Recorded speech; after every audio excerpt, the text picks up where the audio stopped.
கர்நாடகா மாநிலம் ஹாசன் மாவட்டம் சக்லேஷ்புராவில் உள்ள புகழ்பெற்ற பெட்டா பைரவேஸ்வர கோயில் வளாகத்தில் அரங்கேறியுள்ள ஒரு வன்முறை சம்பவம் சுற்றுலா பயணிகள் மற்றும் புகைப்பட கலைஞர்களிடையே பெரும் அதிர்ச்சியை ஏற்படுத்தியுள்ளது. அந்த பகுதியின் இயற்கை எழிலை கேமராவில் சிறைப்பிடிக்கவும் ப்ரீ வெட்டிங் ஷூட் நடத்தவும் வந்த புகைப்பட கலைஞர்களை ஒரு கும்பல் வழிமறித்து அராஜகத்தில் ஈடுபட்டுள்ளது. யாரை கேட்டு இங்கே ஃபோட்டோ எடுக்கிறீர்கள், அனுமதி வாங்கினீர்களா என கேட்டு வாக்குவாதத்தில் ஈடுபட்ட அந்த உள்ளூர் இளைஞர்கள் திடீரென கைகலப்பில் இறங்கி புகைப்பட கலைஞர்களை சரமாரியாக தாக்கியுள்ளனர். இந்த தாக்குதல் சம்பவத்தை அங்கிருந்தவர்கள் வீடியோ எடுத்து இணையத்தில் பதிவிட அது தற்போது காட்டுத்தீயாய் பரவி வருகிறது.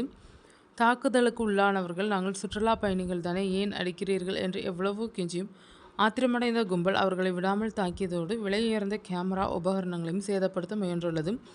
இந்த சம்பவம் கோயிலுக்கு வந்திருந்த மற்ற பக்தர்களையும் சுற்றுலா பயணிகளையும் பீதியில் ஆழ்த்தியுள்ளது.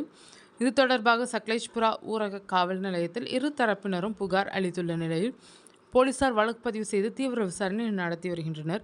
ஒரு புகழ்பெற்ற சுற்றுலா தலத்தில் பொதுமக்களுக்கு பாதுகாப்பற்ற சூழல் நிலவுகிறது குறித்து சமூக வலைதளங்களில் பலரும் கண்டனம் தெரிவித்து வருகின்றனர்.